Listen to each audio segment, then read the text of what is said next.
kumele ngenzeni but umuntu wesifazane ufana nami. Khuluma nje. Udinga nje ukukhuluma kayi-1.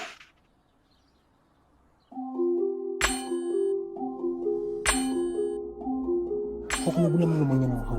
Uthuba tho. Ngubandane. Ona diteng. Akamuntu. Ngibulali. Yo, wena madala. Ketwereka. Ketsomo patala. Ketwereka. Akatlo tala. Ketwereka. Walala wasala. Ketwereka.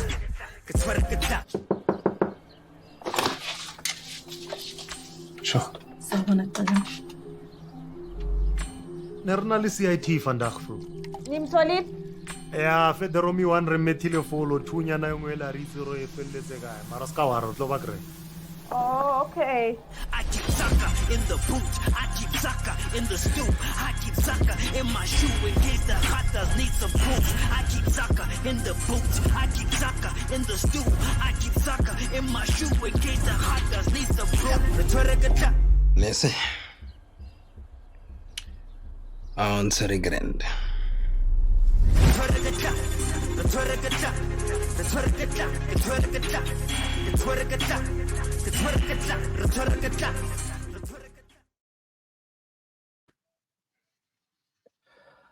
Yo, Well, it's actually so crazy. Every time I watch that trailer, it's the same like reaction. Like it's so crazy.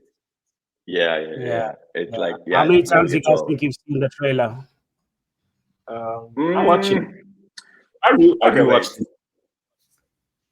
So What? Since Yeah, Juve. No, do it. Finish, Juve. no, I'm saying since the first time. No, but Just since you've completed it, you know.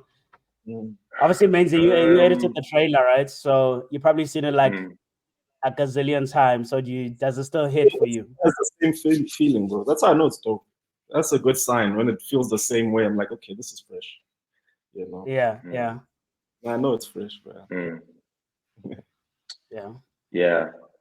Yeah, no, I mean even the music, because obviously when you added the music, we're like, bro, like how are we going to clear this? Because the worst thing is sometimes like when you put music in a trailer, right? Or even if you have like 10 score like on a project, you know, and sometimes you choose a popular song because it's something similar to what you want. I think sometimes it just fits so well, and then it's heartbreaking because, you know, okay, look, you have to obviously try and get permission from the artist. Unless you're Kanye, you just take samples by yourself and don't care. But I think the best thing was because I think when you cut the trailer, we didn't know what kind of music you were gonna cut to it, and then just Pretty Ugly song just like fits so well. And then it was just the question: now we have to have it, you know. And obviously, it's like just reaching out to him, and he was amazing. To have us in the trailer, and I think it really like captured the energy and the pacing, and just for me, it just made me more excited about the actual project. Yeah. You know, one of the best compliments I ever got when it comes to Four Walls is somebody said the trailer is incredible and the show is even better. You know, and that's quite Yeah, and that's quite funny because I always say great films can have horrible trailers, and great trailers can happen to great trailers can happen to horrible films as well. So to have both is kind of dope. It's kind of like an amazing like feedback to hear somebody say both lives up to the promise. Yeah. By the way, Menzi, man, like tell us about Four Walls from your perspective. How did you come on the project? How did I come on? Yeah, I came on the project basically like 10 years ago, technically. You know, I worked for the company, you know. But yeah. So obviously I was at Weldun, and then it was lockdown. And I remember during lockdown, obviously production companies were disabled. And then I remember we made a conversation about development. I think we'd meet up like once a week or something to develop. We'd sit like in Skypes and develop, and And I remember had this strange obsession with CITs, and we were watching like CIT stuff, and then during development, I remember Hosanna was like, we have to make this one location. That's the rule. Any story, whatever, it's one location. But and I was like, and I remember the first idea I pitched, I was like, I remember saying like there was a family in the house and there's like money buried underneath and these guys break in to get it. And then Hosanna was like, nah, it's cool, but it's still too big. There's still too many characters. And then I don't know how somehow we ended up like, I'm trying to remember how we ended up at sticking to the CIT theme, but somehow addressing like gender-based violence, almost like a movie about a woman keeping a secret, and then these guys disrupt that whole process. And at that, and it was sticking. Like when I remember when we got into that idea, it just stuck. I was like, this could work, And then the hard part came of the development, because now it's like the characterization and all that stuff, all the stuff I struggle with in writing. Because I was like, I already imagined the scenes and the dialogue, but I'm like, okay, who are these characters? And then who are these people? And see the context of Hosanna's backstory of what he witnessed when he was a kid. And it all just coupled into a very interesting story. I'm like, oh, this could work, man. Like, it just felt like, hey, this might work. It feels like it could work. And I like the fact that we were addressing a serious issue, but we were very like sensitive to like the entertainment factor. Like, you don't wanna shock your audience or make them feel sad. It's like, let's entertain people, but show a tasteful approach to the issue. And that's how I got on, man. We were developing it. I was in my room half the time. We hardly saw each other, and we were just like cooking up the story. And luckily, I remember there was an initiative that came through a few months later. But in my head, I was like, we're not getting that, because for me, it's like we were developing the show just in case productions come back up when we pitch. We never actually developed the show to get funded, but the funding popped up. I remember we were just saying, let's develop stuff and keep it in the bank. And then all of a sudden the funding popped up, and then we were just like, okay, let's enter it. And then we got it. I was like, oh, okay, that's crazy. Yeah, I think it's weird. When I think of Four Walls, I think it's like it's our firstborn child in a way to a process that's been happening for years, because we've obviously been as a team creating and having discussions and pitching and doing a lot of stuff together for years. But I think this is the first project we got to really kind of see throughout, from like the developments to actually getting on set and executing it. So I think it's a combination of our collective brains wanting to kind of birth this creative thing out, into the world. So I think that's why it will always be a special kind of project. That's why I always say to you guys, I'm like, when we were doing this process, I said, guys, enjoy this whole thing, enjoy this ride, because we really had this tunnel vision, because the world was like at a standstill in a way, and it gave us that tunnel for us to be able to just focus on this project. Yeah. The question I want to ask is, do you guys think that if COVID never happened, if lockdowns didn't happen, do you guys think we would have actually created this project? Juve, do you want to go first? Well, that's a good question. I never thought of that, actually. I'm inclined to say no. And not because we didn't want to tell story, not because we didn't want to do this, but I think what obviously COVID was a terrible time for everybody. But what it did give us was a period where there was literally no distractions. We weren't like on other productions. We weren't basically anything. So we could literally just sit in a room and just write, and just think, I think, because sometimes like you get so busy doing that you don't actually get to think about like what you want to say, what stories you want to tell, what's inspiring you, and you see great ideas all over the place, but you don't actually get time to actually work on it. So it's I don't like to speak about like what could have happened, but a part of me feels like no, because even you said it, Hosanna, like those 3 months that we had to just kind of do this idea were very difficult to find, and we had to create different ways of doing that again. But I think we would have told a version of Four Walls, but I don't know if we would have told that Four Walls, you know what I mean? Because we were definitely working on our development. We were starting to write, starting to develop various stories and things like that. But I think where Four Walls came from was we initially said we wanted something to look great, obviously on screen. And we understand, because obviously you and I are producers, directors, and we understand that budget limitations, especially for like smaller budget things. And even if we had to put up our own money to shoot it, that was really what we went into it. We were going to write it and shoot this no matter what. And I think because of that, we said we didn't want the project or the story to be affected so much about it, because whether you like it or not, it gets affected, right? So then, yeah, we just, I think that also inspired it, you know, that the fact that we had to do it in one location. So we might not have done the one location version, but I think we were all talking about similar things. We were talking about what was happening in South Africa, GBV. We were talking about CIT robberies and stuff. So I don't think that version might have existed, but I do think a version of Four Walls probably would have existed. Interesting. Yeah, I don't think Four Walls, if it wasn't for lockdown.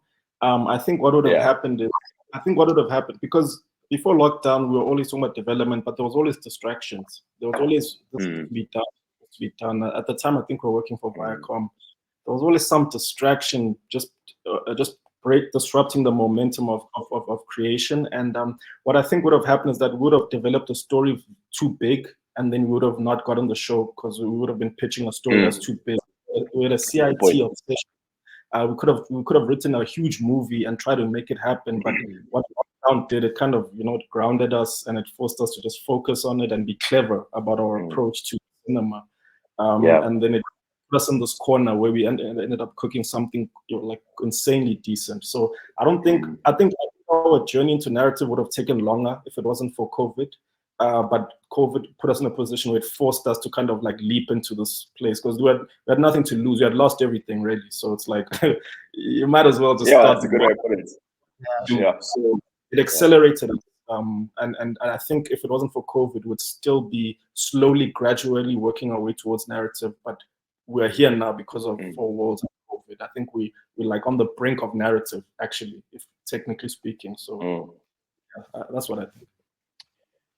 Just and you, Hosanna, Well, do you think you would have made it? I don't think it's weird. It's like we probably would have made something along the lines of a one location kind of thing. It might maybe not have been this particular story, I don't know. But I think, you know, being confined to a home by your as a creative yourself obviously helps your creative juices to feel what you want the kind of series to feel like, because the guys are trapped in a house. So I think you're closer to like feeling the essence of what you want the thing to feel like. But if we're like writing it now, we might not have tapped into that pressure cooker one location thing as easily as we did back then. So we might have made something. We might have made the same story, but it might have just obviously had different nuances to it. Yeah. But what's interesting is, I mean, you know, through the development process, right? When I think about it, we kind of wrote like a full film, but because we did you know, that's the thing about writing many times, because we were trying to focus more on character work. We're trying to make it more about characters and put these four no spoilers, these characters in one kind of pressure cooker. And we wanted to kind of like discover each one of their stories and personalities and stuff. So I think throughout the development process, remember, it's like we had to write, how did they get here? How did she get here? You know what I mean? What happens afterwards in a way? So in a way, we kind of wrote a full feature, but because of like budget limitations, we created it within one location and stuff like that. But I mean, like I said, a lot of times we literally could have just done a 90-minute film, but we obviously just did a part of that 90-minute film. That's how I see it. And I mean, answering the question, I'll just think of an analogy now. Answer the question, would you have written it? It's like, it's so weird, because you started with saying it was like our first baby, and it's like saying, what would your life be like if you didn't have your child? And you're like, yeah. You know, it's so hard to even think about it, you know? So, yeah, man. That's an amazing analogy. Yeah. I get Yeah. I get asked this a lot, because I've obviously been part of like touring this project around and doing workshops and interviews, and they always ask me like, what's the process? What was the process like of working as three creatives, all with the same amount of responsibility of writing and directing the series? Yeah, what do you guys think? The process for me, honestly, was cool. It was frustrating, but not in a bad way. Like it's like I was at a point in this relationship where nothing was really personal, because you guys can be very critical, but it's just getting to the bottom. So it's almost like investigating a good idea. It's like, yeah, cool, you wrote this, but why? And I enjoy that process of back and forth, because I really believe my contribution, like in terms of writing, I was like, oh man, this is gonna be cool. And then every time you guys would send notes, like as frustrating as they would be, when I do the notes, I'd be like, ish. It annoyed me. The notes annoyed me, but it got better, And then so you start realizing it's just about investigating, getting to the bottom of the really good idea. Also, the fact that it was based on one location was a nice test for storytelling and imagination. It's a good test to write one location as. It's just to see how imaginative it can be, how you can maintain the energy, because it can get boring very quickly. So I enjoyed that excitement. And especially during a time like lockdown, it was very exciting to wake up and work on stuff like that. So and also that deep down, when we were doing development on Four Walls, in my head it wasn't going to happen, because I was so used to us pitching and not getting what we want. So I had no inhibitions. I was like, yeah, whatever. Like let's just do it. Because in my head we weren't going to get the show, not because I was being negative. It's because I was just so used to us pitching and not getting the shows. So to me, it was just this fun project where I was like, hey, man, there's no client on my neck. I don't have to worry about what this guy thinks. I can just give it my all and just, pour all into it. And then obviously it happened, and it was like, oh, this is really happening. So that process for me, it was tricky because it was remote. I feel like if we I think we did have a few sessions where it wasn't remote, maybe like one or two.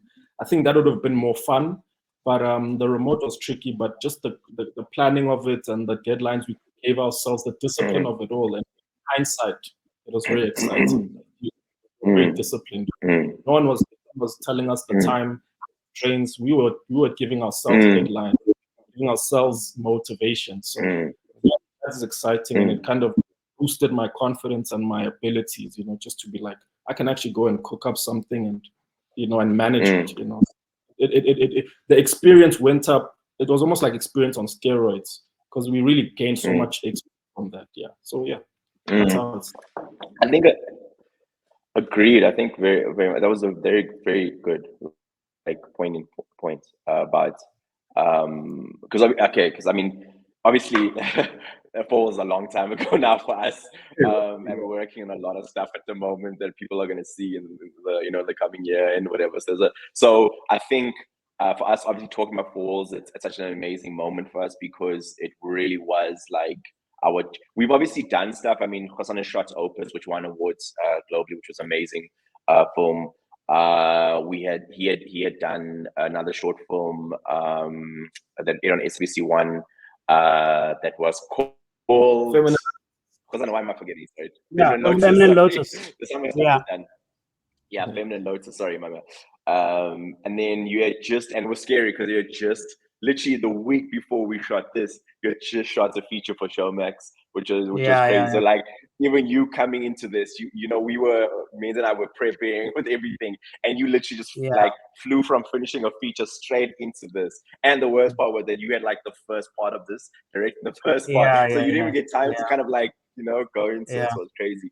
But I think touching on what Menzi said, is that when I actually look back at it, it actually did help us in a lot of ways, because I think what was happening with us was that when the thing is, we had so many ideas. You have so many ideas, and those ideas come from everywhere. They come from day-to-day life. They come from watching other films, TV shows, other people's stories, and that's sometimes the hardest thing as being a creative, is that or a writer or director, is that you have so many ideas, and it's sometimes difficult just hone in on like, what is my voice? What am I trying to do? What am I? And I think in many ways, Four Walls helped us in a way. It doesn't mean that, okay, this is the only kind of genre we're going to work in, but it really helped us discover like the things that we really loved about telling story, you know?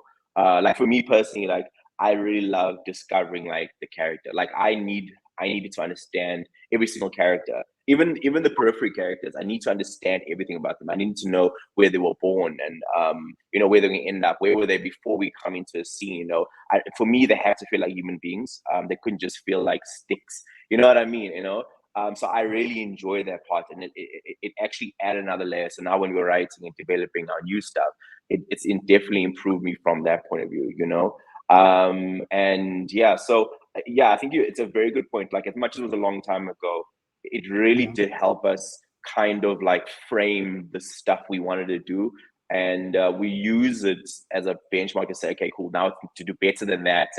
And these are the things we want to see from our characters. This is what we want to see from our stories. This is the kind of feeling we want our audience to have. Because that was, I think, the thing that and I think we'll probably go into it more later, was you write, you do a treatment, you direct, you have this vision that you think is so exciting. But ultimately, you've got to go and give it to the world, and the world has to respond to that. Do you know what I mean? So I remember during the screening, again, we'll go into this, I couldn't breathe. Like I was like, I couldn't breathe because you're so nervous that you're going to be rejected. And you know, the thing is, a lot of people, I don't care, but art is your voice, you know, film, TV, doesn't matter what it is, whatever you're making, you're trying to say something to people and people don't respond to that. You're going to feel some type of way about it. So, and this was like, you know, I couldn't breathe. But why were you feeling that way though? Why were you feeling that way? Because, you know, in development, you talk so much. And I love my own voice, I guess, but you just talk and talk and talk and you constantly like reevaluating everything and reassessing everything and overthinking everything, you know. And in fairness, to be honest with you, I think a lot of the good, because we've had a really good response to it from awards point of view, from an audience point of view. You said it. The audience has reacted everywhere in the world. I mean, you've been to the States with it, Khosana, and you said the audience has reacted exactly the same point, exactly the same way as it did in South Africa, as it did in the Eastern Cape when you were doing a talk the other day. They all, which mean that we kind of, the overthinking helped it, because we did think about what are we feeling in this moment, you know, what are our characters driving this moment? What are they, you know, what is their purpose in this moment? So I think I was nervous because you have a lot of grand ideas, you have a lot of things, but sometimes you're always worried, I think, as a creator. Yes, you have to be very selfish. You have to do something that you want to watch, right? And I think that's very important because it is your voice. But you also, unfortunately, are doing something that people have to respond to, because you don't make film just for yourself. You know what I mean? There's a financial implications to it. I'm not going to get the business part of it. So you do get nervous that, like, I want to be this person. I want to be a writer and a creator and a director and stuff.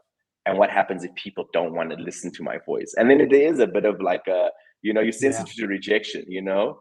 And I think for me, it was just a relief that everybody enjoyed it, you know? And I could feel, like, I can't explain to you, when you're in a theater watching, and that's why I love the theater, you feel the energy, you feel the audience, you know what I mean? Like really responding and, you know, clapping and shouting, and it's a beautiful experience. Yeah, so for me, I was very nervous. I think the nerves are natural. I think it's actually comes from when it's your first time releasing something that you've either written or it's your first thing you've directed.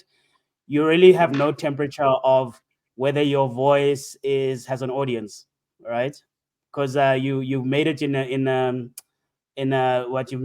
thing in your own like chamber kind of like thing, in a vacuum, basically. Yeah, like a vacuum. Yeah, now you have to release it. It's kind of like, oh, this is actually gonna work, you know.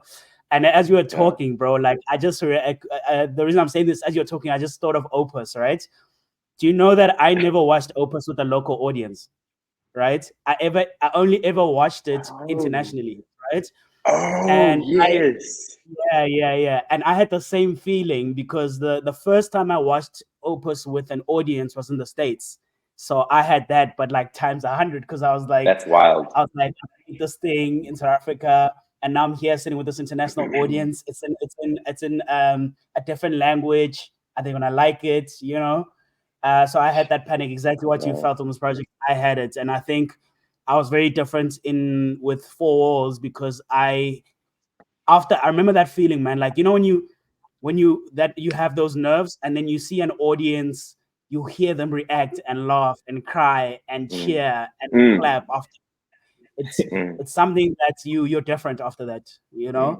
And that's why I remember with you, I had it when we were doing Four Walls. I knew, like, as soon as I have this thing and I've carried it for every project, right? When I hit the export button on an edit, I need to hit that export button knowing that I'm happy, it's gone.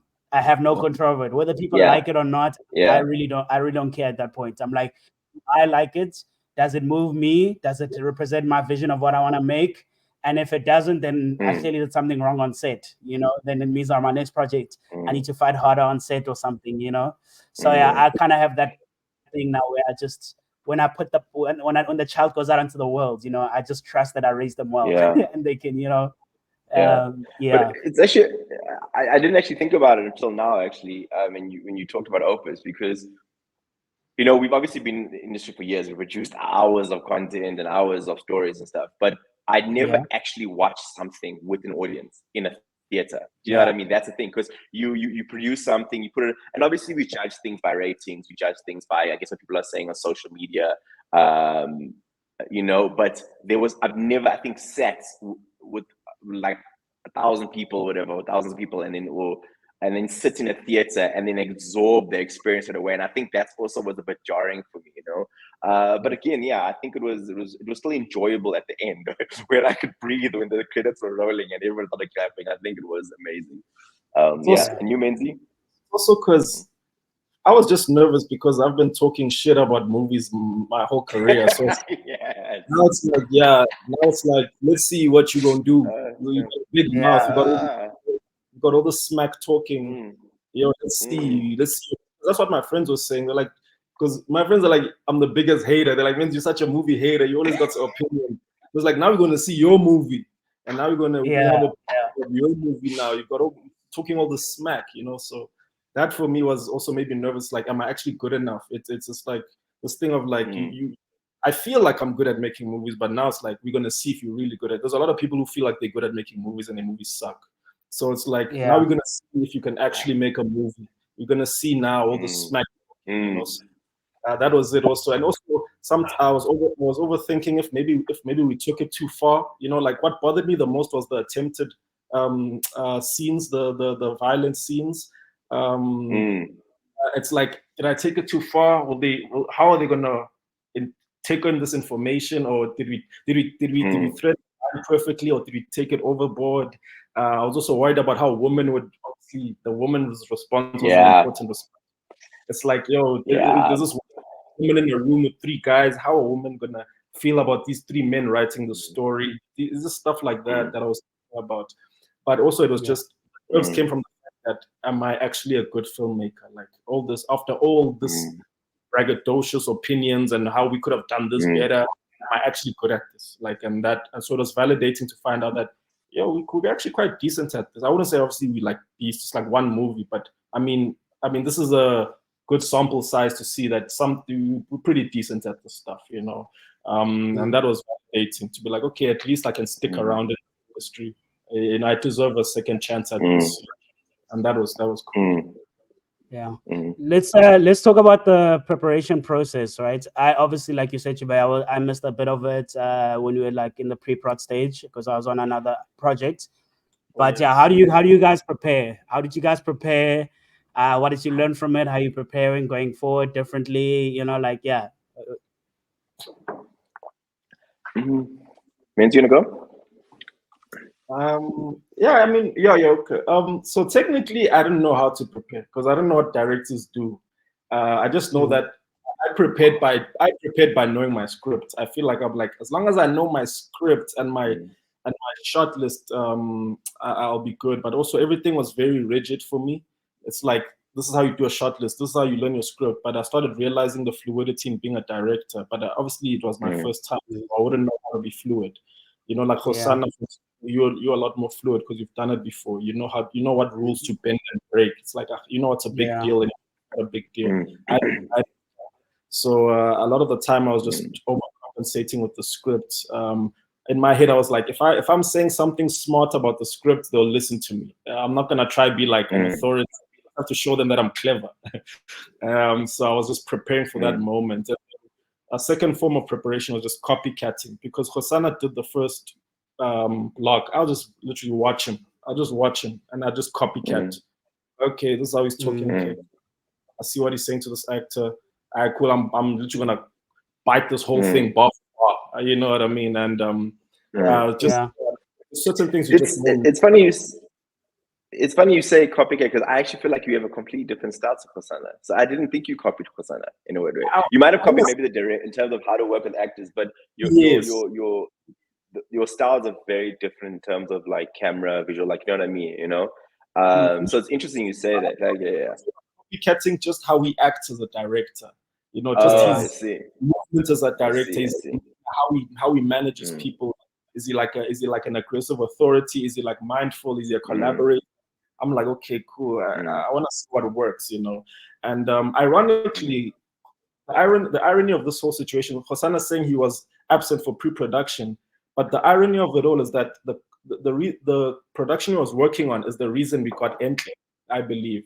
Because I remember when we Entle the first time, she was like very awkward because she didn't know who we were. And then all of a sudden, Hosanna makes this movie that she's in, and then now they get to know each other. And then it's like, now that I know you, what's this 4 walls thing? And all of a sudden she's in because of how he was directing. No, but she was in before then, because we had signed her on way before then. But I backed out of being a producer. She was in 4 walls. No, I think what made it easier was that because Hosanna literally worked with her, kind of like iron out a lot of, because the thing was, we were signed. She was signed on prior, right? There was a bit of, obviously in the beginning, she loved the script, but then you're right. When you first had a call with her, she was a bit nervous because again, I think she just didn't know who. Obviously, she didn't know who we were, you know. And it's great. You can have great scripts, but it doesn't mean you can actually like pull them off, you know. And then I think she started getting more excited when she started to see more like the treatment. And we started speaking to her more about it. I think she started to say, okay, these guys actually know what they're doing. And and I think what made it really good was that, because Hosanna only found out about, I think 2 weeks prior to that he was even working with her. Right. Yeah. So we had already chosen our shoot date before Hosanna's film kind of fell in between, you know, in between that. But it definitely helped from a relationship point of view, because when she came on set and because she started, I think she's a lot more comfortable because she knew us, you know, and because she knew Hosanna, you know. So I think that's where you're on the nose. It definitely helped. And I think, you know, what was nerve-wracking about that was it was such a big actress, right? You know, and we were at that time, we're just so happy that she was working on this. You know, we believe in the work, but still getting somebody of her magnitude to get onto it was what we thought was a coup, you know. And I think you always worry that like you have somebody who has such a big name, what are they going to be like on set, you know? But she was amazing, man. Like she just came on and she literally brought, like, you know, her energy was so, like, she just wanted to do the work. She wasn't trying to be anything else. She was just purely there to embody grace, you know. It was amazing. But the preparation process, so the thing is, right, with,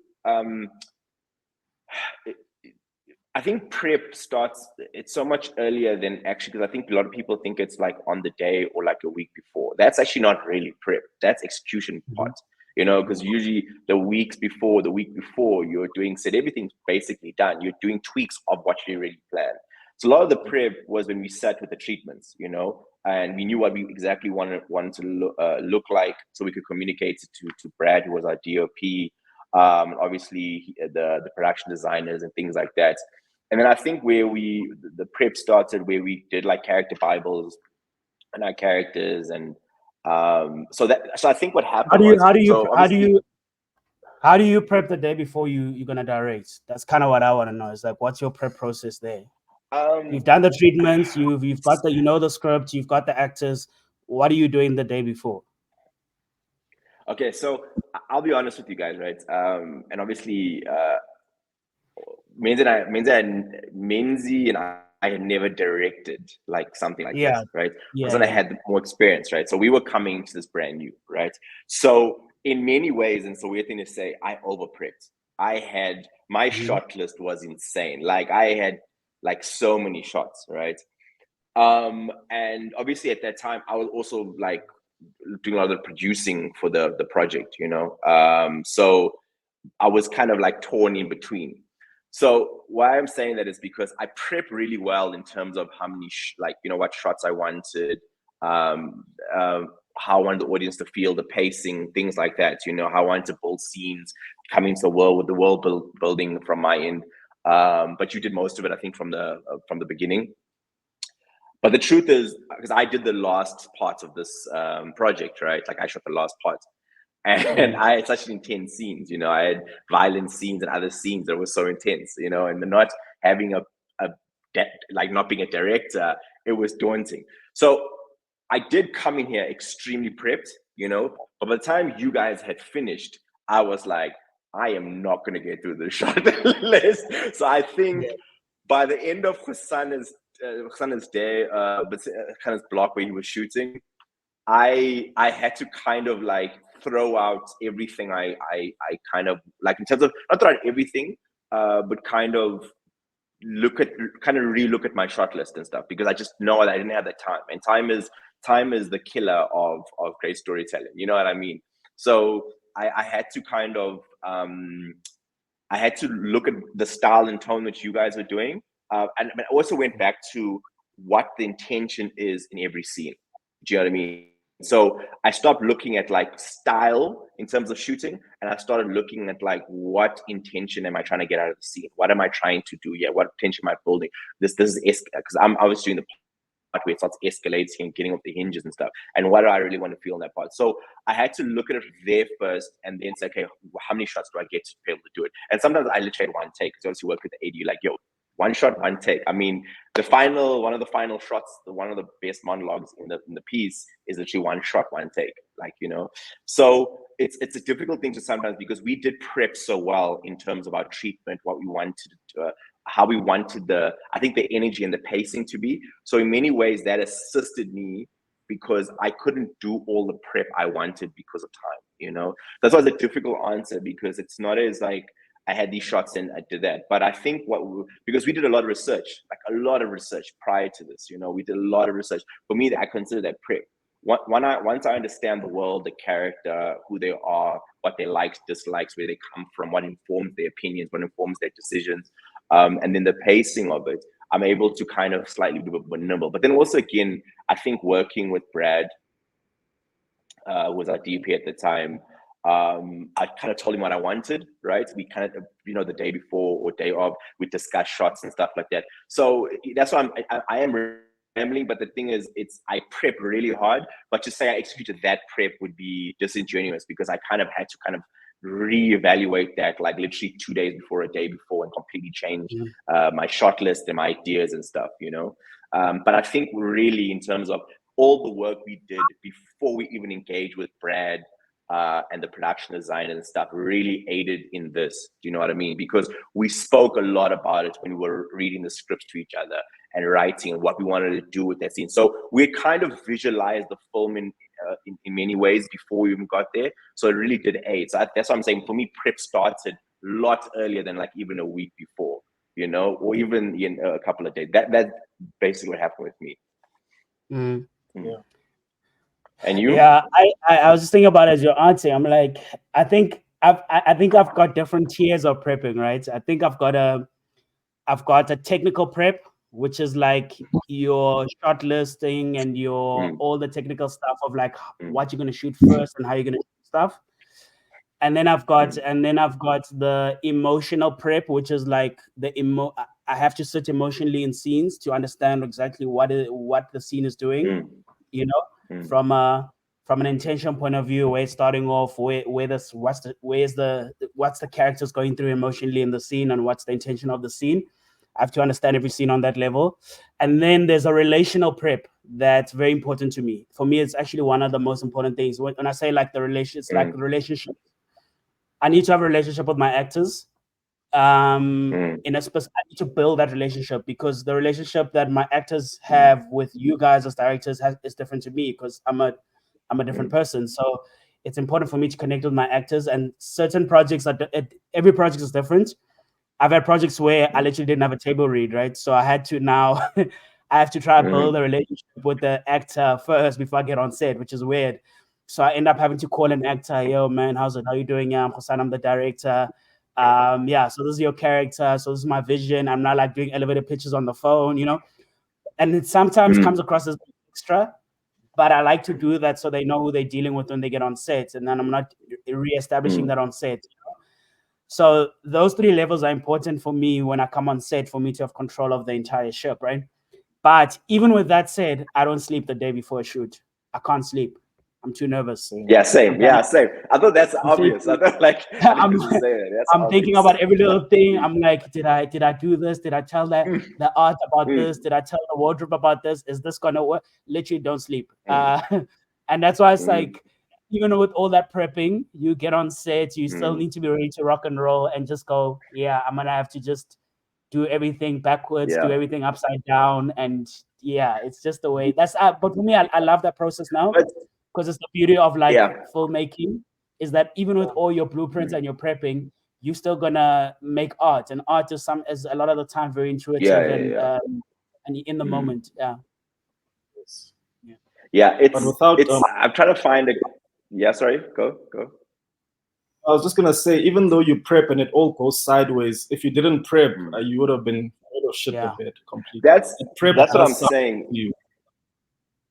That's what I'm saying, is that there's so many, because like talking to the actors, working with them on the day, very important. It's great just to build some sort of energy and camaraderie and understand where they are mentally, because you know sometimes they're going to a very difficult scene, emotional scene. And when we're shooting this, this was like the whole film, the whole story is very emotional, you know.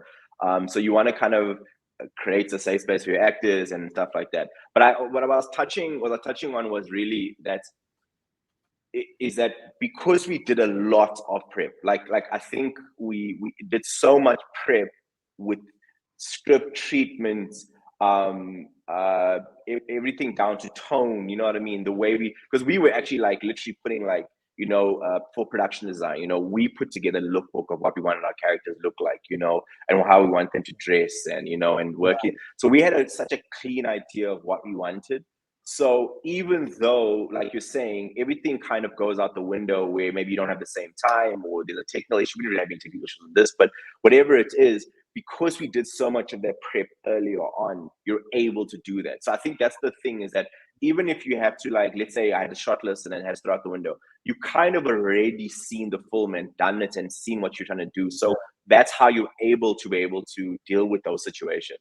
But I think the people mustn't think now that like you can just throw out your shot list if you haven't done prep, because then you will probably just go completely awry, you know?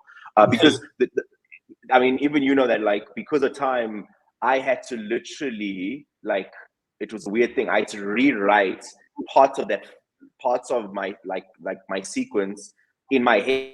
Do you know what I mean? I had to explain to the actors, because I realized I didn't have the time to be able to do the kind of shots or pick up whatever. So I had to rewrite scenes and take stuff out, put stuff in, and it had to make sense. You know what I mean? Because I'm like, I could ruin this whole thing if I don't do that. But again, that only happens because of the amounts of research and prep we did prior. So I know there's like a misguided thing thinking that like prep is just that shot list and stuff like that there, but it's so much deeper, you know, because I think at the end of the day, what we did was we knew we wanted to work with a certain level of person, you know, our DOPs, our performers, you know, we knew who we wanted to work with, and our production designers. And I think we said, we've really got to paint the vision of what we're trying to do as best as possible, as clean as possible, you know, so we understand what we're doing, you know what I mean? Because sometimes, you know, as a filmmaker, storyteller, you can write a nice script and stuff like that, but you don't realize obviously it's a very collaborative effort. And if you're not sure as a director, you can end up making 5 different films because it's 5 different POVs. You know, the director, the DOP is giving a POV, the production gives you a POV and stuff like that there. And it's good to hear and be collaborative, but if you're not sure about your vision, you end up making a film that feels kind of disjointed because there's so many different people's story. So I think that's what I'm saying. Like, it's that prep thing was interesting because that week was a lot of stress of no sleeping. Did we do this? Did we do this right? Do we have this? You know, and again, the budget was like that. You know what I mean? People looked at the budget and going, wait, are you guys for real? You know? Yeah. And because, you know, we gave them the vision, we gave them the budget, and we still thought we were being economical, and they still said like, yo, guys, what is this? But again, I think because we had such a clear vision, I think people bought into that and they wanted to make that because they saw what story we were trying to tell and how we wanted to tell, and that's what excited them. So the money really wasn't about that, you know. And I think that's what I'm saying. For me, the prep started way before like we even got onto set or whatever. And then the little things of, because we did table read with the actors, you know, and it was talking to them because they really got to understand certain nuances between the dialogue, a certain inflection, certain things, you know, they get to ask that stuff. Again, that's what I'm saying. So with that was really prep, you know. So we didn't waste time on set. They really understood what they were trying to do in a scene and where the scene was going. I think that's also very important. For hand over to Menzi or Kusana, is that it's, for me, it's what I learned personally is that it's a very good thing to make your performers, your actors, to really understand what story they're telling and not just that scene. Do you understand? Like, they need to understand what their character is trying to achieve, where they're going, what is the point and what the outcome of the overall arc of what we're trying to do, and not just them perform just a scene, you know, because it can also just kind of like be all over the place because you're like, his energy is, the energies are just off, like the energy is up here, it's down here, whatever. So that's the thing, is finding a consistency of performance as it escalates through the narrative and things like that. So yeah, so for me, prep starts from the day you start writing the script. That's how I see it. I don't ever see it. I think you always prepping, you're always rehearsing, you're always rethinking, you always practice, you just need, until it's in the can, you're in prep mode. That's how I see it. Do you know what I mean? Yeah, for sure. Yeah, Menzi, any interesting stories from sets? Any moments that you want to touch on when you were in production, when you were on set directing? Yeah, I mean, for me, it's just that realization of how, when I was directing, I realized that filmmaking is like, it's like dirty business, but in a good way. Like, yeah, you know, film always felt like this untouchable thing, and it's like when you get there, it's like just like, it's just dirty business. Like, you're really just in the mud trying to figure out stuff. Like, there was a moment on set where we had to make a picture of Grace, print a picture of Grace in a nurse outfit, and it was before. After we had put the blue eye on her, and then we photoshopped the blue eye out of her. And that was you, right? Did you do the Photoshop yourself? Yeah, I photoshopped it. Yeah, gave it to Chantel, and it's like, just remind me of that. Wait, just unpack that a bit more. Like, what happened exactly? Did you only realize after? Yeah. We put Grace in the black eye makeup, but we realized she had to take a photo of her previously before she got beaten. And we realized the photo of the black eye, and we're like, oh, we have to remove it from the photo because this was before the abuse. So I had to Photoshop out of there, and then give it back to Chantel to reprint so that in the photo she has no black eye. So you were just, and you did this on set. Did you do this on set? You were just like, it's fine, I'll just Photoshop. Yeah, on set on my laptop, I was like, yeah, let me just Photoshop it and give it back to her. And that's what makes movies cool for me. That was so crazy. I love that though. I love that because it's because you have you've got Photoshop skills, so they just kind of come in handy when they need to come in handy, kind of thing. You know, it's like, yeah, like but yeah, I enjoyed that film. Is dirty business. I like that feeling because it makes me want to. It makes it less glamorous for me. It's like, oh, I can get away with this on set because the audience doesn't see the dirty work. The audience sees this pretty picture in the frame, but there's people running amok behind all of that, and the audience doesn't know that and doesn't care for that. So I like the dirty nature of it. Well, I don't want to say dirty, but it's like the chaotic nature of filmmaking. There's something very cool there. There's something, and I feel like that there's a lot of room for miracles to happen when there's chaos. Like, oh, look, we're doing this. Cool stuff comes out of that. Also, just realizing that I had a confidence issue. That was one thing because I had pretty decent ideas, but then on set I was like, man, why isn't everybody like giving me dab? It's like, nah, you're the boss. We're just waiting on you to make decisions. So it's like because I'd like had this idea to have a mirror reflect the bad guy while they're talking to him, and you kind of focus in from. In my head, it's like this is badass ideas, and everyone's just watching it like, okay, are you done? But in my head, I'm thinking like maybe they're not happy, but they're just like, no, you're the director. Yeah. This thing of getting over this. Yeah, they're like, there's nobody clapping. There's nobody clapping every time you say something. Do you know what I mean? Everyone just there to work and they hang on every word. And you're just thinking like, I'm amazing. Oh, yes, they're gonna applause, and they're like, you're a genius for thinking about that. You know, like why am I not being validated? And I think that's why I started to realize like why directors are so cocky, while they're so aggressive. It's like, oh, you have to kind of gas yourself and be like, yo, this is what you guys better do what I say.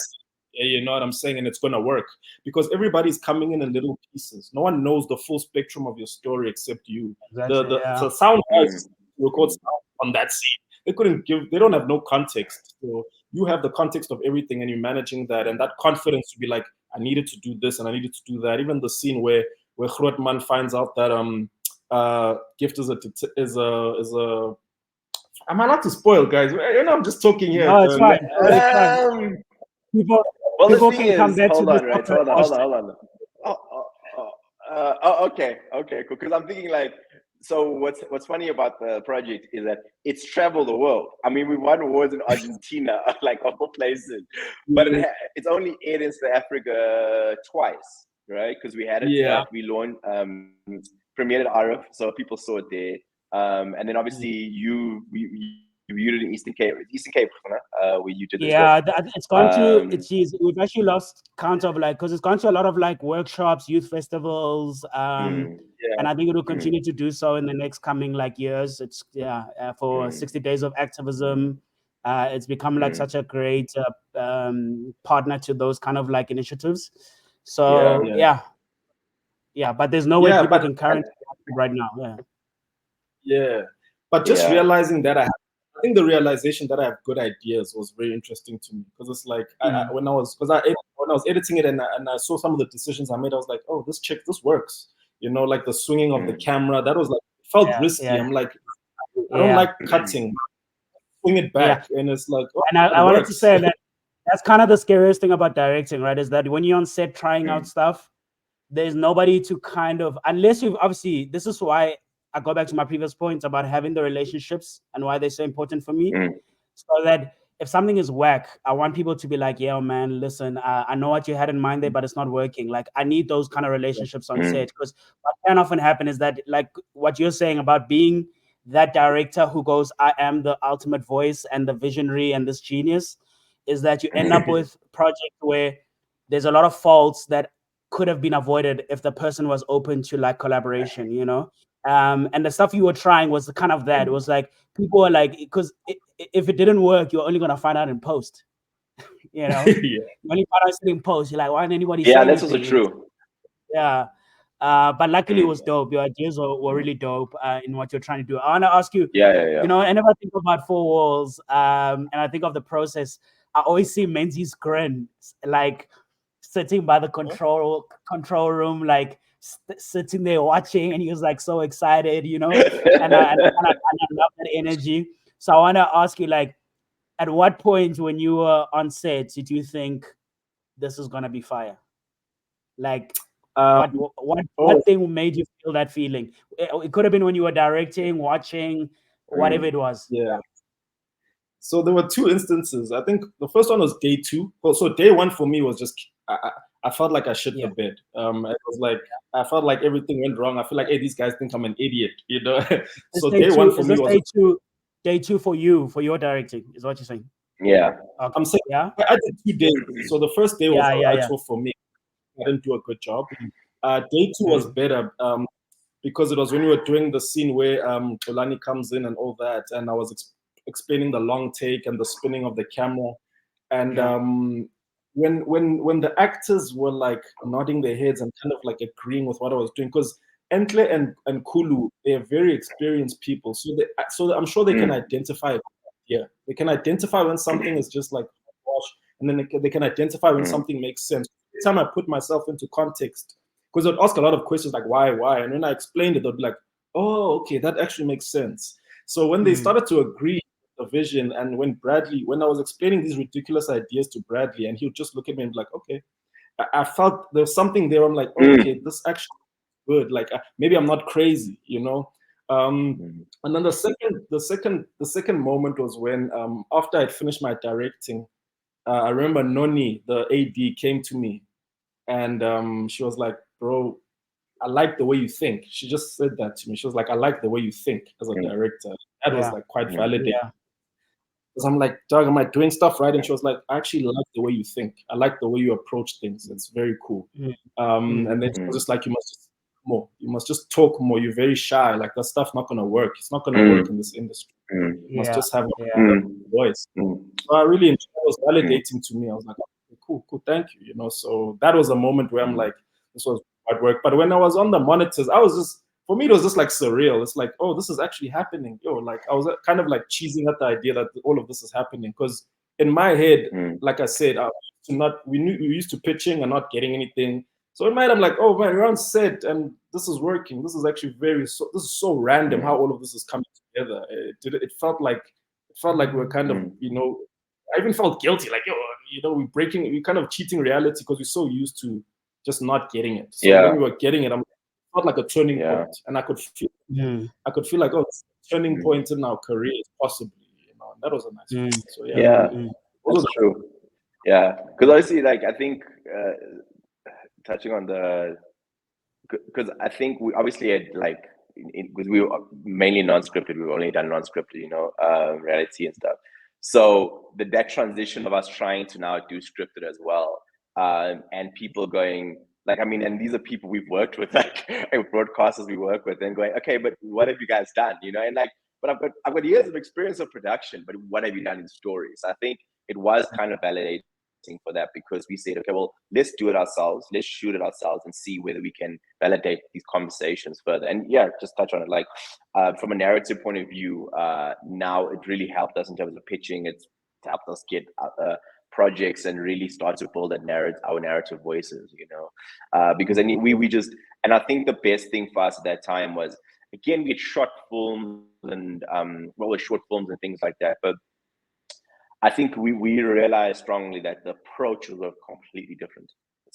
It might be in the same world of production, but the actual approaches to doing something that is non-scripted versus something that is long form and scripted, the approaches from beginning, middle, and end are actually vastly different. The only thing that has changed is that the camera and lighting, even though it's different cameras and lighting, but the actual way you go about doing it, the process of it is very, very different. And I think Four Walls really, like, we went to university in 1 year or in 6 months. Do you know what I mean? And we, you know, it really like framed us. So some of the stuff we've shot recently, when I look at Four Walls in terms of like what we got from it now, in terms of like scale and, you know, but I think also what we wanted, like the Four Walls project, what was great about it was we said we wanted something that's proudly South African, right? So language was a big thing for us.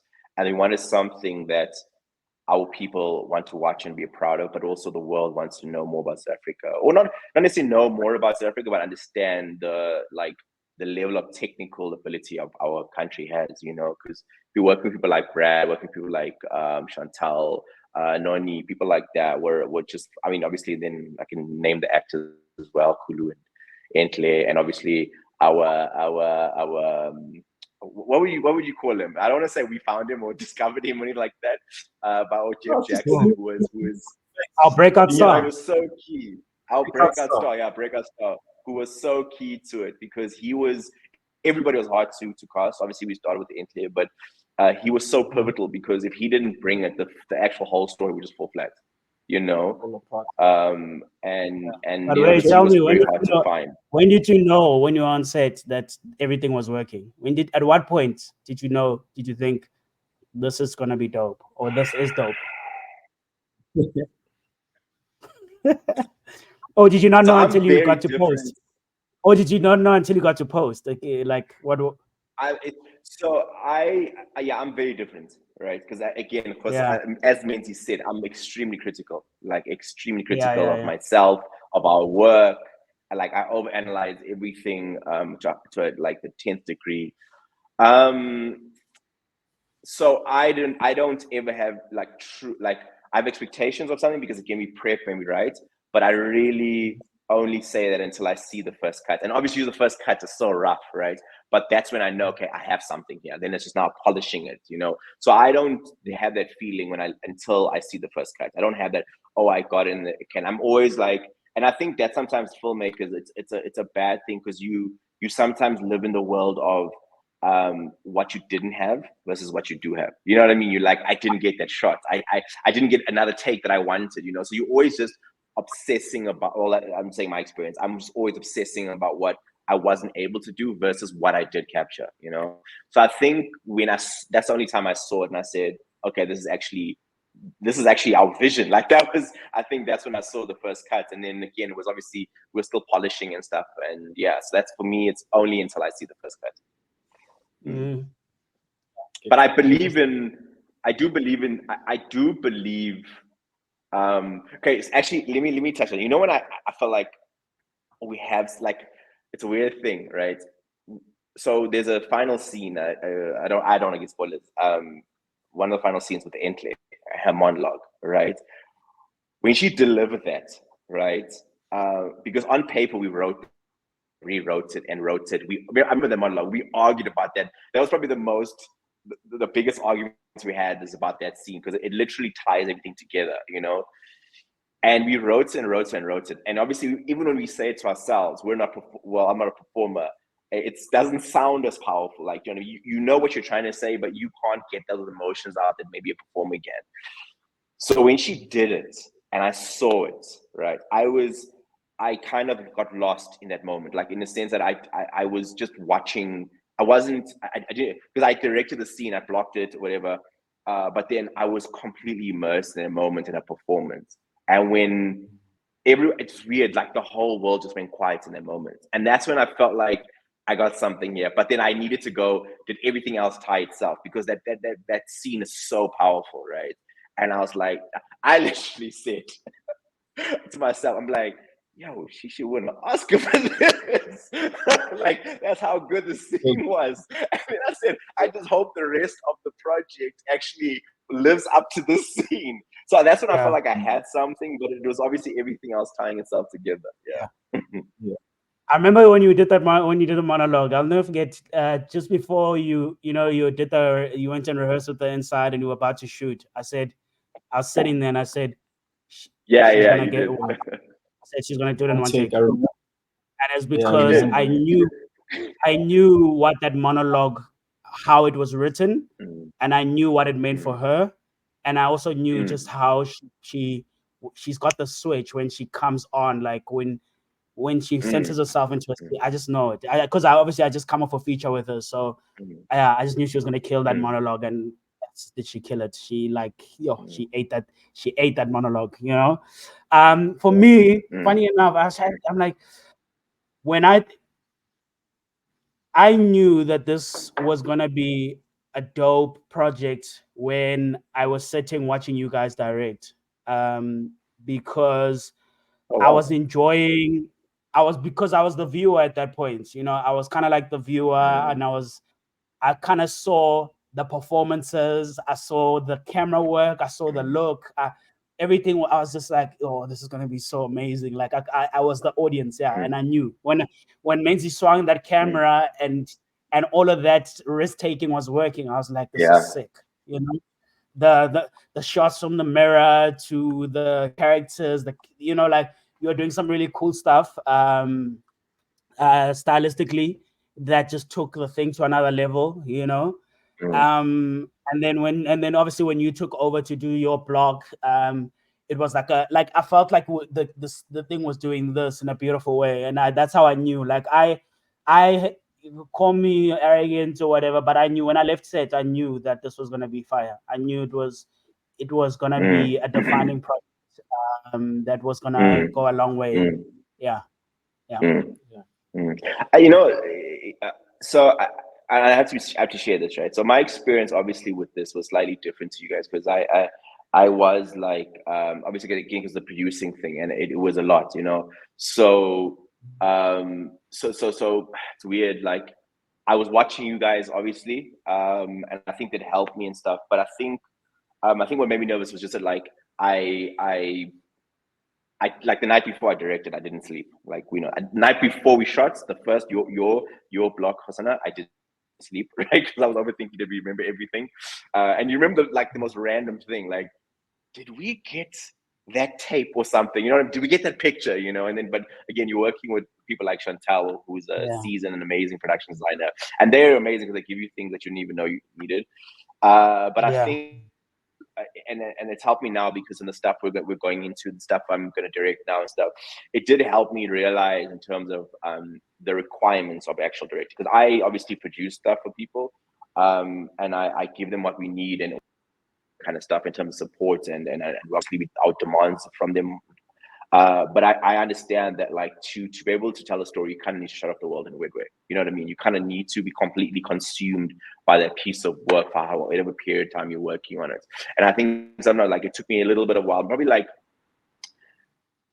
2 hours into my first day, right? Because I was just overconsumed. I was still in producer mode, and then afterwards, I think working with Brad, working with actors, and when they started getting it, so that's when I slowly started getting completely immersed in the world. So it was a bit like I was a little bit all over the place from a producer into transition to director point of view. Because again, I was like thinking about, like, stupid thing. I'm like, what time is the crew gonna eat? And and that's it's not really my job to worry about that if I'm directing that day, But those things were still popping in my mind. And I'm thinking about, like, oh, am I taking too long of the scene? Because what if people want to, and I just need to be completely. And I think that's when I really started enjoying it, is when I just shut off the world and just started thinking about the story. I had to feel it. I have to have a connection to what I'm doing, and and that's really like the part where I started to really enjoy the directing process. But I think it was good because we really, like I said, we had kind of seen what we wanted to do. But yeah, man, you have great ideas, but execution is 9/10 of the law. So you're always worried whether you executed something based on your vision, And so I was pretty happy, but you guys were a lot more confident than I was going into it.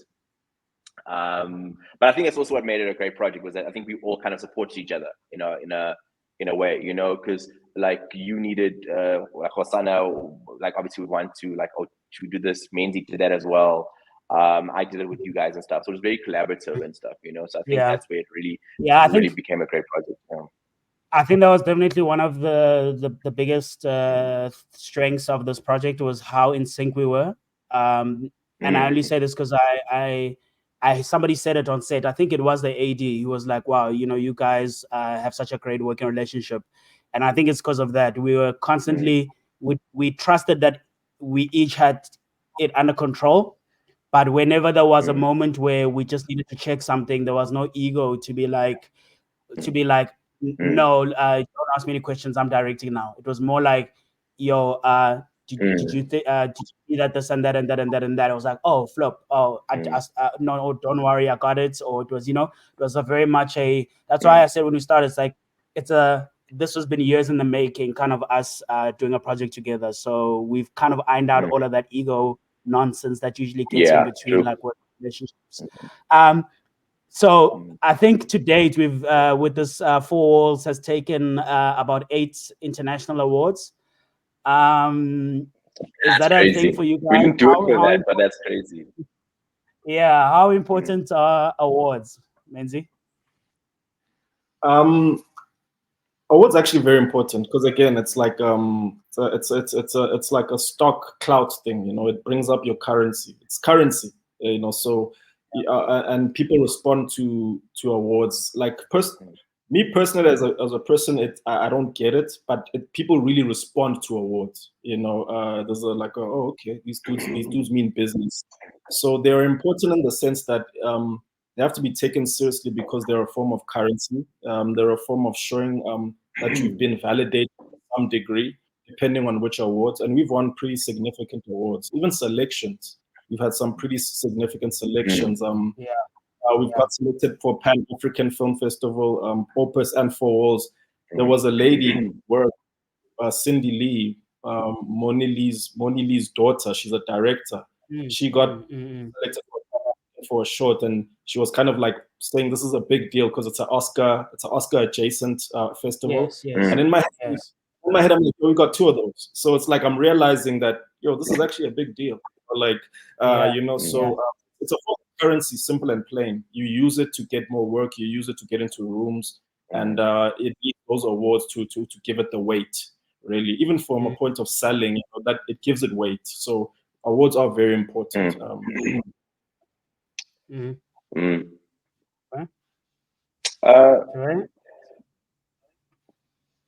So yeah, I guess I'm gonna ramble on again. But so when we did this, right, I didn't do the intention of like, oh, I want to win awards. That wasn't it. We wanted to, because it is a commercial piece in a way. We did a thriller. It was purely for the audiences. It was an audience piece. And obviously, we invested because I had a relationship previously with the festival specialist. And then we just sent it to her to see, would you be interested in, distributing this? And she was like, yes. And then she was like blown away by performance. So she was like, oh, my intake was amazing. So we said, okay, well, let's just try. Let's release it. Let's see the reception. So I think that it's twofold for me, right? Awards are important. I think when you're, especially narrative, obviously in anything, when you're young filmmakers or when you're starting out, it's a great way to build up your brand, I guess, as a filmmaker, your voice as a filmmaker, for people to know you, people to take notice of you, So it is very great. It's great to get an applause from your peers. Do you know what I mean? Because we are in this industry, and it's great for like you could say that your coworkers, if you don't work with them directly, to tell you that you're doing a great job or they really like your work. So awards are important to me because I think they're a great recognition of the work, and I think not just us individually, but us in terms of everybody, because a film is so collaborative. I think just storytelling in general is so collaborative. People don't understand it. Like you can have, like everyone could be great and one person could be not up to scratch, and that one person can ruin a project. You know what I mean? That's how sensitive it is, and the fine lines between it. So it is great to get the acknowledgement, and for the work to get the acknowledgement, right? But in the same breath, right, for me, with this project specifically, it really was about the audience, eh? And I think for me, when we watched it at RF, and I saw people enjoy it, and people like, and not just like, sometimes you watch when people go, that was a great project, I could, they just by their reactions, they don't even know what just by their reactions. Menzi saying this is the clap to say, oh, you tried. Yeah, the polite clap, like that was nice. Yeah. Yes. You never got that. Yes. It was like, yo, like, when so it's not the same, but I would use the example because maybe my head felt that way. It was like that moment where in Avengers Endgame, and then you see the hammer, in Captain America's hand, and the audience erupting, and you're like, oh snap, really? That's how it felt to us, like, because it felt so organic. It didn't feel like, because people were like literally throughout the whole film, they were like completely jumping in and yeah, boy, like, they were going crazy, so it wasn't just at the end where people were like, oh, clapping as an applause. It was literally feel engaging. So to reiterate, that for me was enough in a way. Like that was for me what I wanted to get out of it, because I start out the project going, what am I trying to do here, right? But I think where awards really are good for me is that they push the project further. Do you know what I mean? Because sometimes you're limited in terms of like you put it on one platform or whatever, or whether it's just be film or a stream or whatever, and it sits there, right? But I think really it brings interest to the project as well. So I think that's where awards are very important to me, is that because there's a lot of films, and we also are coming into a world where there's so much for people to watch now, right? And how do people choose, So I think there's something about an awards that kind of singles out your piece of work that people go, they take notice of it, like want to go and watch that. So awards are very important because they do find audiences more. And then it's just a great celebration because people don't understand, like, filmmaking is in itself, it's a experience. It's a very difficult experience, a very long experience, you know. So you kind of enjoy the parts at the end when somebody's telling you and celebrating your work and saying, here's something as recognition of you guys doing a good job, you know. So it is important. But for this project specifically, I'm always worried about, did I tell a good story, and will people engage with this, you know? And I say the words of the cherry on the top for me. Yeah. I completely agree with you. If you had asked me 5 years ago, my answer would be very different. I'd probably say awards are everything. In my show, I must know that I'm good with my work. Now I'm like, I'm so different now because I'm with the awards thing. I think because I was blessed enough to win 2 awards with my first film that I did, my short, that's straight. So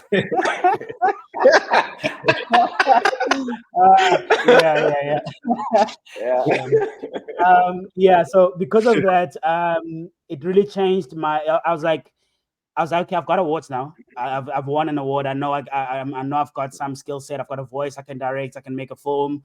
It was then after that, when I go into a project, it's really like what you're saying. It's the other stuff, like when I sit with an audience watching the project, how they feel, like how they enjoy it. Do I move them emotionally? Do I make them escape for an hour or so, 2 hours, or whatever? That's for me is the thing that is the award for me. But also I'm now at a point where I kind of love the individual awards of my actors, you know, like when Entle won at the ATX in Texas for Best Actress. I was very proud of that award because to bring people on a project and for them to produce work that is of international quality and be timeless, you know, something that they can look back at 5-10 years from now and that work be a milestone that's very important in the careers. I love having that our work can do that, you know, as a director, that you didn't waste someone's time from a performance level. And even just seeing our actors, like, for example, we're talking about our breakout star, Jeff Jackson, seeing him now like on TV, on one of the biggest telenovelas, knowing that, you know, we were indirectly a gateway to his career picking up like that, you know, is quite a beautiful, humbling thing that I love. And I'm only saying this because the producer of the show was at our screening and literally said, hey, you won't believe when she got the audition tape. She was like, oh, you won't believe what audition tape I just got. And she was like, oh, it was Jeff from from Four Walls, you know? You know indirectly that you are part of something, you know, in shaping and placing other people's careers. So for me, that's really is the award that that I also love, is having that kind of impact. There's, as we kind of close the discussion, we could talk forever and ever, and there's so much to unpack with particular project. Favorite moment in the series for anybody? Is there any, like, your favorite scene, favorite line, favorite thing? Me, it's definitely my favorite scene is definitely when Dice and Grootman are talking in between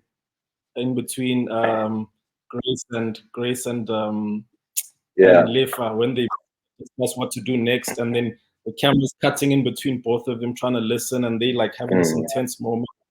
I love that scene because I think it was one of the scenes that I had written, and it kind of, the way I imagined it came out. I'm like, oh, this is cool. Like, this is there.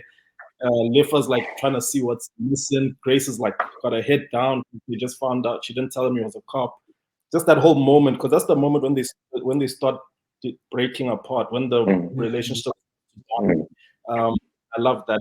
It just felt very Hollywood. It's like, wow, some Hollywood. The writing, the performance.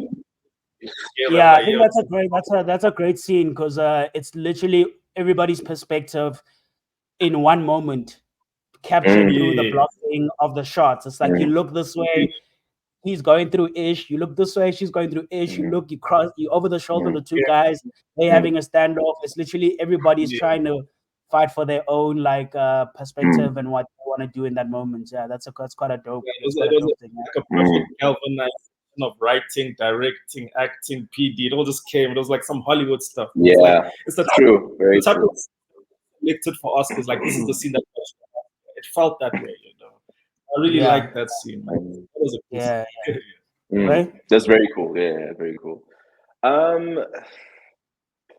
So obviously the scene that always haunts me, like every time I think of Falls, I just think of the last scene with Entlin. I've mentioned before. That scene for me, the reason that scene was the favorite part was that we had a lot of debates about the climax of the film. A lot of debates about the beginning, her backstory, and everything else, you know. And that scene was like a make or break kind of like scene for the whole film, you know, because in many ways she doesn't talk as much because obviously she's under duress and things like that. So it really like the way it captures the entirety of what we were doing and why she was in the situation and what happened and things like that. And I think the way Entlet did it, and again, like you said, was one take wonder. She like I remember I was making a joke about earlier on when you said she's gonna get in one take, and I looked at you, I'm like, there's no ways she's getting, because that was like dialogue. Like you guys have no idea. That was like a page of dialogue, right? I'm like, there's no way she can get this, right? And I remember so nervous because she was doing such a great job following it, right? And she got it line for line for line. Like, do you understand? I was like, you know, you holding your breath also because you think, please don't flop. This is so good. This is so good. This is so good. This is so good. Don't flop, don't flop, don't flop. And she did it. She nailed it one take, and amazing. And her emotional, the arc of it. And I think also, to be honest with Brad, we discussed in the way Brad captured, there's subtleties in the camera work and things like that. It really kind of enhance the little nuances in that. So that was for me my favorite part, and I think it was like the last shot. So it was how I finished the day, you know, because there was things I had let go of during the day. So finishing on kind of that high made me feel really good about the project.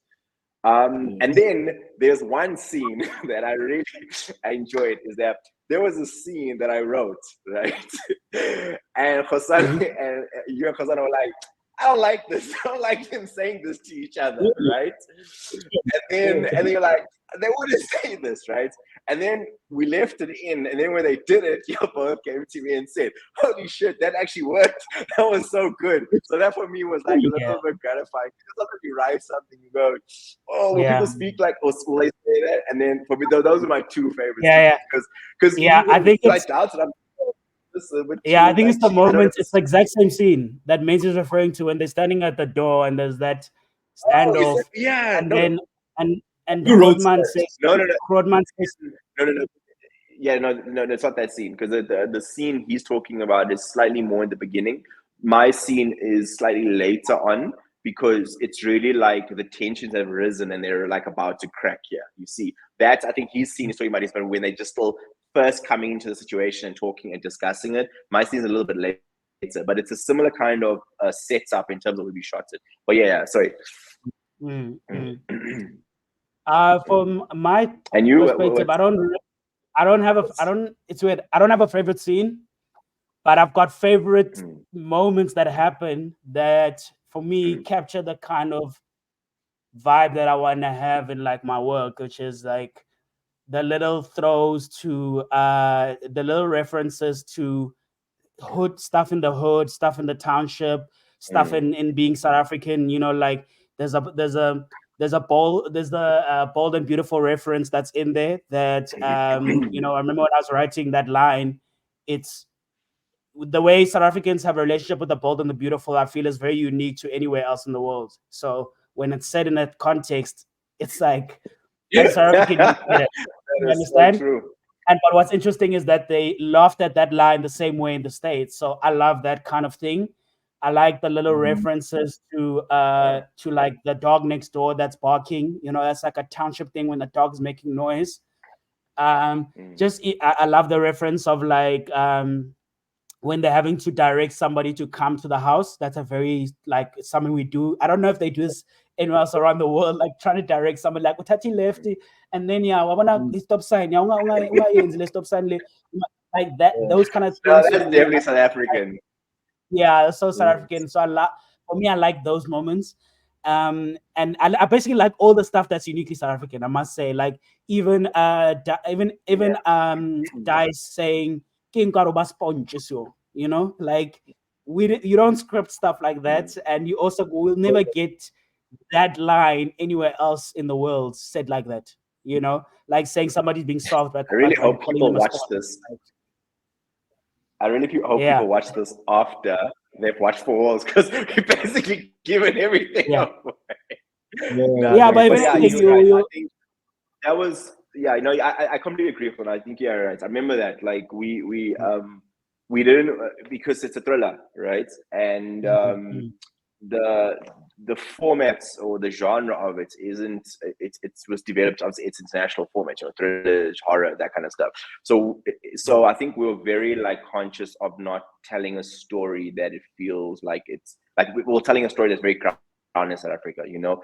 And those cultural nuances, like even when we're talking about like language and things like that, the way people talk and the references they make were very important, that it didn't feel too much like we were trying to tell a Hollywood story in South Africa. That was a big thing for us, you know, because we were really obviously using a genre that is obviously universally known, that was developed by international markets and stuff like that. Those are really cool. Those are really enjoyable, because those are, I think what's great about the entirety of it is the genre of it speaks to a wider audience, a global audience. But I think there's certain things that our people are going to watch and only they will be able to take away from it. And that's also special, you know. Like this, it's like an inside joke within a joke, you know. That was brilliant. I actually want to ask Menzi something, right? So obviously, I mean, like this, you know, we're talking about Four Walls now, but it's actually been like 2 years since we did it.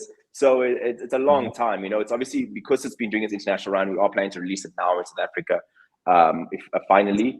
And a lot has happened since then for us, you know, in the background, in terms of like scripts that we worked on, the new projects we're working on, the new stuff that we're shooting, you know, new films and stuff. So maybe from like a directing point of view, because I know, and I think obviously people don't know this, that you've actually become a very talented writer, you know, and you've written like a few feature scripts. One of your feature scripts we're producing at the moment, that we're going to be shooting soon. We obviously can't give any details away because it's still kind of very much cover and there's a lot of stuff happening. And you recently in December, you shot a proof of concept for another film that you wrote, and you directed. So from Four Walls and stuff like that, like what have you taken from Four Walls that you took into the POC, and what have you taken from the POC that you're going to take into the film that you're about to shoot? What are the key, the good things, the bad things, and the ugly things, and the dirty things, as you say? Yeah, I think the biggest takeaway from the experience is just the confidence, the confidence and the audacity of pursuing film is like a big thing. You know, when I approached writing and making movies, it's always very mathematical and scientific. But I did that because I was just insecure about confidence. Because I'm like, if I'm not confident, let me make it very mechanical so that it works regardless. But the confidence element is so important when you're making a movie, because again, like I've been in the industry, I've been so used to being like a role player, and now it's like, nah, you're the boss now. So, you know, so that transition is very uncomfortable. Also, just having confidence in your scripts and writing these things, because now everything I'm writing is coming into fruition. But I was writing it as if it was never going to happen. You know, all these, like the scripts you're talking about during lockdown. So in my head, I'm like, this is so now when it comes to life and people are reading it, it's like you must be confident enough to like to stand your ground and be like, this is my idea, and not bash it and be like, oh, maybe you can change it, be scared. So the nature of moving scared is like being removed from me. Now I'm salivate, like I want it now. You know, like even with this project that we're working on, like the nerves are gone. It's like I just want it. It's like, you know, because I've experienced what it takes to put it together, and we've built that trust. So the biggest takeaway from me is just learning how to be a boss. It's like the training wheels now are gone. There's no more, you know, there's no hiding in the shadows of being a role player. You are building this thing and we are trusting. And also just that potential of like everyone who in my close circle knows I love film. So now it's like, again, like I was saying earlier, yeah, you've been talking all that smack. Now you're getting everything you want. So now I want to see something, you know what I mean? So, and if I wasn't confident, I'd be falling apart. These experiences of making mistakes have built my confidence. Also the thing of like making movies has made me realize always create room for the shit you don't know. Because if you try to outsmart your film, you're like an idiot. I saw it in the casting process. You know, I'm making decisions thinking like smart decisions and realizing, no, this is a you actually don't realize how good this guy is and compared to that guy. You must leave that room to say, I actually don't know. Let's give it all a chance. Let's see what happens. And so the idea so making absolute decisions is something I've stopped doing. Before I used to make very absolute decisions. I want this, I want this, I want this. I actually don't care what you have to say. This is how I want it. I remember Hosanna would always create this room, like, let's see. Even Juve would say, yeah, let's just see the other stuff. And I'm like, I've already decided, you know, I feel like people are doubting me, but it's not about doubt. It's about you don't know. You're not as smart as you think. So just realizing that I'm actually not as smart as I think I am, and I have to allow room for that fluidity. It makes filmmaking, it's humbling, but it makes it more fun. And I feel like if I approached movies cocky, arrogant, it would actually kill the fun. The fun is actually saying, I actually have no idea what I'm going to do. You know, you have a plan, get to the venue, and then the location is completely different to your plan, and it's like, I actually don't know what I'm about to do. But the fun of it is the instincts when they kick in to say, I'm actually pretty skilled at this. I can actually cook up something quickly and figure something out.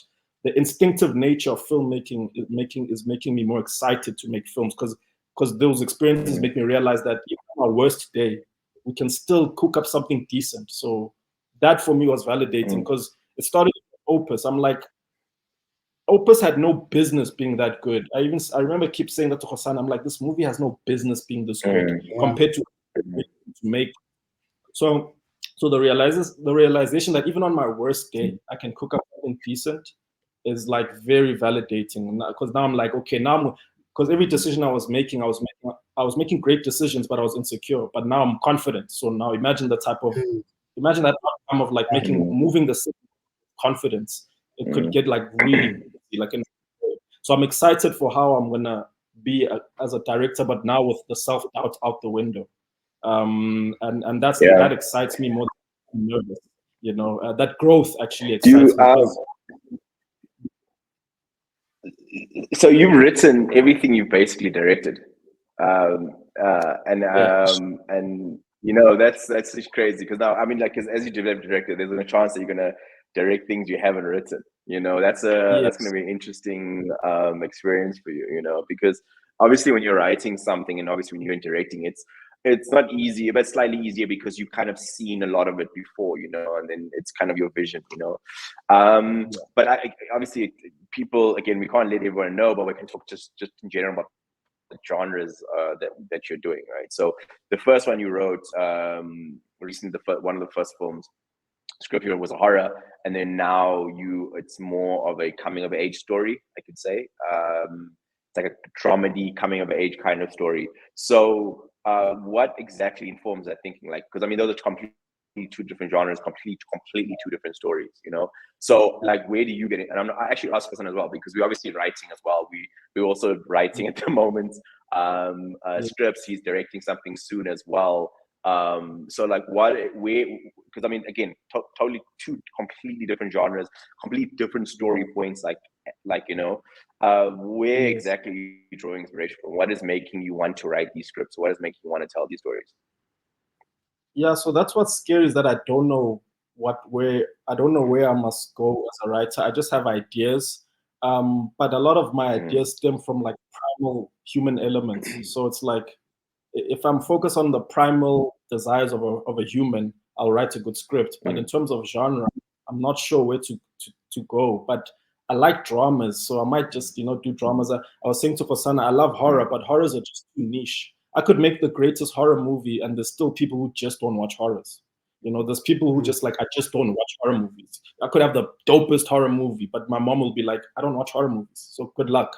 You know, but so I want to make movies that everyone can watch, but I think I like a good drama. So I think I'm probably gonna sway towards drama tension type stuff.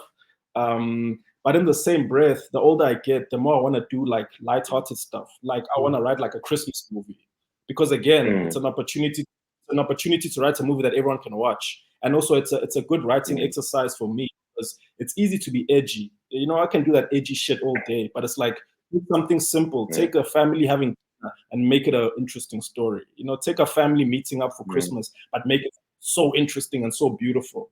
So it's like I'm actually not sure where I want to go as a writer and a director. I just know that I love a good story, but I haven't figured out what stories I want to tell the world yet, because I'm shaving off the edginess of it all. You know, when you're young, everyone thinks they're Tarantino when they're young. All want to do that edgy nonsense. Now it's like, that's true. I'm realizing like the themes of love, the themes of the primal themes, and it's, that stuff is what brings out beautiful stories. So I have to figure that out. Yeah. Cool. I must say your upcoming project. So, sorry, was it? Oh no, okay, no. Aaron, say before we close, I said. I was just saying that I was just going to touch on Menzi's upcoming project that we're currently working on. Is I remember reading the script of that of this film, and I must say that Menzi does have a very unique voice in how he writes. And this project, I'm looking forward to it, because I think if there's anybody who could make that film or tell that story, it's Menzi. You know, it's kind of how I felt when I did Opus. Opus was like indirectly like my life story of what I've experienced or I've lived it. So even though the first film was easy for me to tap into certain things that were realities, like when something was not right in the frame, I knew because I was there, kind of thing. So I kind of feel like this film is going to be like that for you. It's going to be like this cathartic experience of taking something. It's like nostalgia, like you're taking something you loved and you saying to the world, here's a fragment of something in history, you know, that you're going to get to live with me. So I'm very excited to see what you kind of do with that story. So you're asking something to very excited. No, I was saying to you in terms of like the writing, directing, because obviously you're writing as well now. I think I know the answer because we obviously work very closely together and stuff. So I know where we draw inspiration from and what informs our ideas and what voice we're trying to like, develop, or what voice we have currently.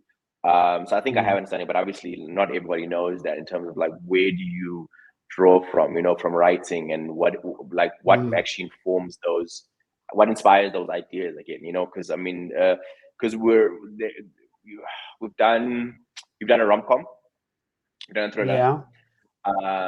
Your next one is a dramedy. I mean, more comedy, but dramedy. And there's other stuff we're working on that are, I guess also you could also say more the script we're writing at the moment is also dramedy in itself, but more leaning towards drama. So like, what like, where do you get your inspiration from? Why do you and how do you, what makes you choose a story or a genre? Well, I think that's a very like complex, loaded question. Firstly, I'm a South African filmmaker who is making films and making content in South Africa. So that already dictates a lot of things. Is that I can be just an indie filmmaker making indie films, but it's going to dictate a lot of other things after that, like where that film goes, how much revenue it makes, and can I sustain that career, all that stuff, right? So in South Africa, you kind of have to be malleable to a lot of things. Like you have to be able to do a lot of different genres, a lot of different films, because you are working in a system where it's heavily being dictated by broadcasters and streamers. We don't have like private funds that we can just make our own films. So it becomes like studios. A lot of the stuff, a lot of the stuff is being dictated by the broadcasters. So the reason I go from doing a rom-com to doing a thriller is because the rom-com is a commission, but the thriller thing is funded through government that I own. So it's you kind of have to be thingy. But at the heart of it for me, I want to make films. I always say this. I don't want to be an American filmmaker. I don't want to be. I don't want to make American films. I want to make African films that go around all over the world. I want my films to have a true nuance of where I come from, who I am, my influences, and what I've lived and experienced.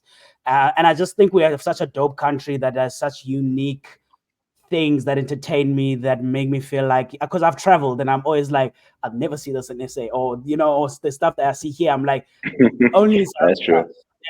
and I'm excited to kind of bring all that stuff on the screen. And at the heart of it, though, I want to move people. I want to make stuff that is timeless. And that's about it. In terms of genre, I think we'll see where the wind blows us. Yeah. I'd have to pull like an 8. You want to do What's what? that?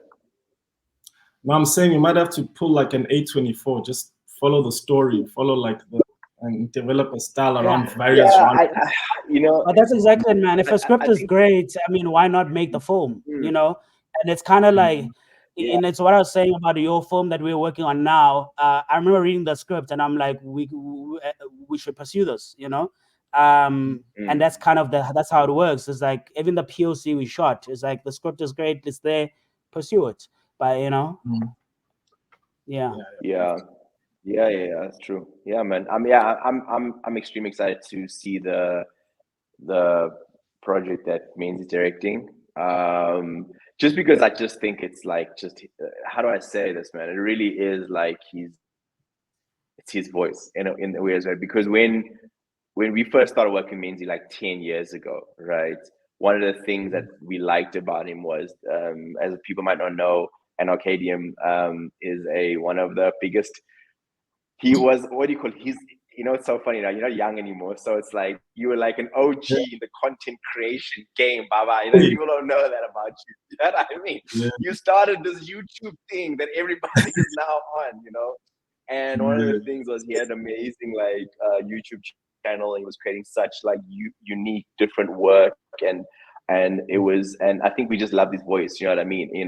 And the good thing about, I think the greatest thing about, I think, Hosanna, myself, you, Menzi, obviously now because we're working on this project, is I think we all three of us have very strong personalities, extremely strong personalities, in the sense that we all believe what we believe and we'll fight to the death of it. But I think we also, and I'm going to use obviously because Hosanna and I, again, we every day together, but with Menzi, I think the difference is that you have a very strong voice, but you've also been able to, which is, like, for example, when we first read the Kwakoko script, right? And I understand writing something, it's the first script you've kind of given. Oh, I'm telling the names of things. Sorry, guys. Sorry, bleep that out. Sorry, I forgot. When we first read the script, and I know it's your first thing you're giving to us to fully read, outside of obviously writing 4 walls with us. And I read it, and there's a lot of stuff I didn't like, right? But I know where you were going with it. And I love parts of it, things we wanted you to change. And when we gave you notes back, right, it wasn't met with, you guys don't understand. It was met with understanding that and you saw things from a different way, And when we started polishing it up, and then other people started reading, and people were like blown away because of the work you've done. And I've seen that work translate into your current scripts. Do you know what I mean? In terms of how you look at characters, the way you write story now, you know what I mean? And you're precious enough to care about what story you're telling, but not precious enough that you understand that it's always developing, and there's other people going to be part of the process, and you're open to it. And I think the same for Sana as well. I think I've learned that as well, is that you have a strong belief, and it's a good thing to have as a filmmaker, but also to be open to the idea of people being able to kind of, I don't want to say tear up your work, but more ask questions about it and not take it so personally to the point where you don't even want to hear their opinions. There's nothing wrong with saying this is what I want to say. There's nothing wrong with believing that this is what I want to say, but it's also open to the fact that like other people interpret things differently, or other people don't think it's as strong as you think it is, and things like that. So that's been a great experience watching, and that's why I'm excited for this project, because I think when I read the script now, I see a lot of the stuff that you're doing that was taken from 4 walls, that was taken from the PO, the script, the full script of the POC, and other stuff that we've read of yours, and we're not the only ones who've said it. Like, we've given scripts to people, and people read the scripts, and I mean, we were, I don't want to give things out. Somebody was reading it out. It was in a meeting, and it was meant to be us just pitching the concept. And they even made Menzi read a passage because they loved the writing and the dialogue so much. And that I've never seen that. Like, you know what I mean? I've seen people like go into scenes because obviously most times we don't really go through a script like that until like it's been kind of commissioned. This was kind of a different process. But when people read that out, and then I've seen it in casting, people reading out, they're probably go, wow, that's really smart. I didn't think, you know what I mean? Great. So yeah, man, really excited. Very, very excited. We will have another one when that comes out, which we're looking forward to. Yeah, man. Cool. The whole document. Yeah. That's it, guys. Yeah. That's it for episode 1 of the Weldun Podcast. I hope everybody enjoyed it. And yeah, looking forward to having more of these. And yeah, Menzi will touch base on your next projects.